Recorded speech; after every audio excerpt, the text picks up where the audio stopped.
Welcome back to Puddle. Into this update, we're gonna finish the second half of the Watercourse. The first level that we're gonna tackle is Rollercoaster. And this track is always so soothing too.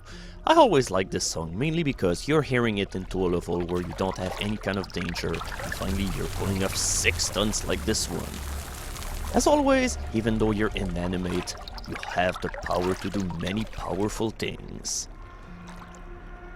But we're gonna ride 2 different kinds of roller coaster. The first one we had to go really fast, the second one we have to take it really slow. Because otherwise, you're simply gonna bring your water all the way up to the flames, and you don't want that to happen. Alright, that's enough being careful. Time to go daring and really fast! Alright.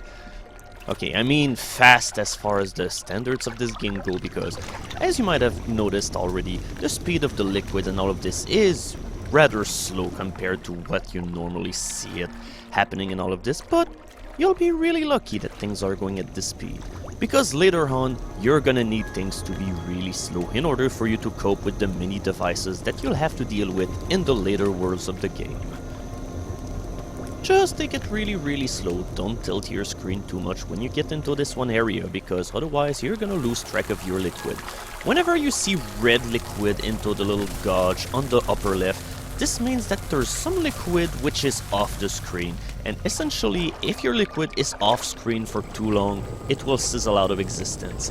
So you have to be careful with the way that your liquid moves all around the place.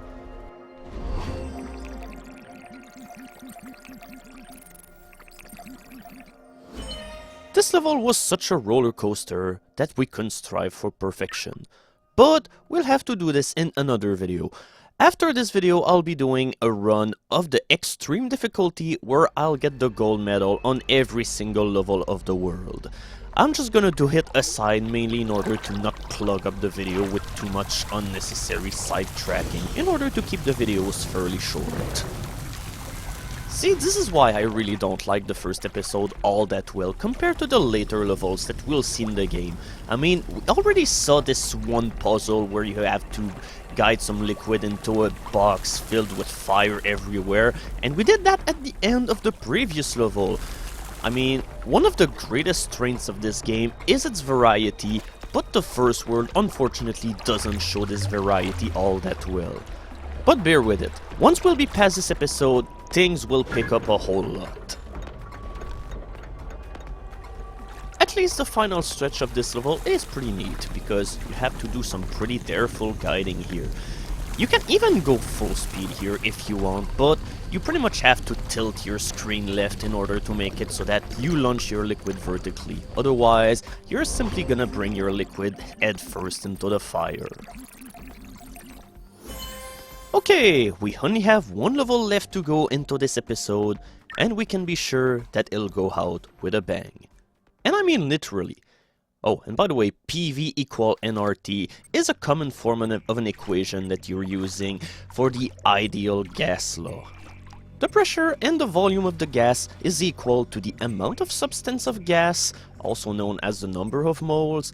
T is the temperature of the gas, and R is the ideal or universal gas constant, equal to the product of Boltzmann's constant and Avogadro's constant.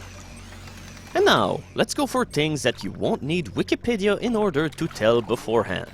This level is pretty much the equivalent of a boss battle. You have to bring your water all the way up to these levers in order to set the interior of this boiler in fire, and you must bring your liquid in the middle of it in order to make an accumulation of gas through all of this, and eventually bad things will happen. Or in our case, it will be very good things. Thankfully, this level finally breaks free of the monotony that plagued most of the first chapter. At least this level is pretty unique, and it's pretty fun to do something which is completely different for a change. And the fun thing about this game is that this kind of difference will eventually become a norm and not an exception.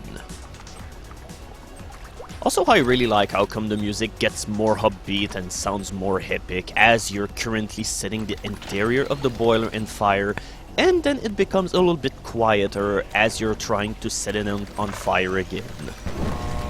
Also, the background touches for this level also are pretty amazing, because as you build up more and more pressure inside the boiler, you can see all of the pipes shaking and all of the steam going out from all of the holes as the entire thing becomes more and more unstable.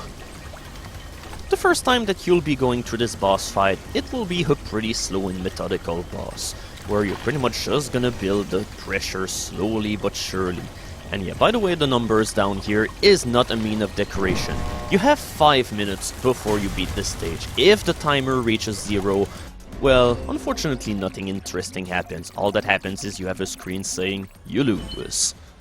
So that's it. We get a medal out of chocolate or copper for our effort at defeating this gigantic boiler machine.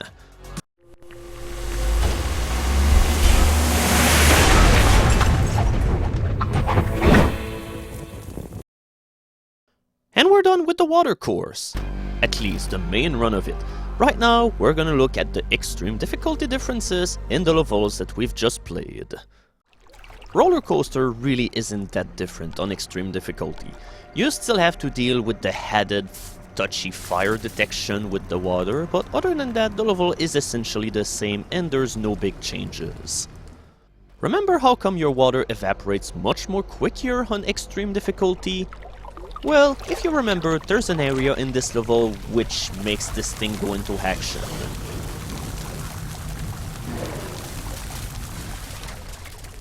Yeah, last time that I went through this section, I didn't even lose any kind of liquid, and here I lost about half of it.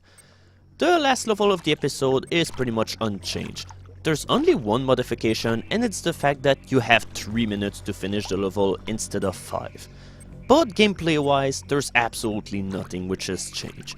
You just go ahead and build up your pressure the same way that you normally did, and you'll be done in order to finally make it explode.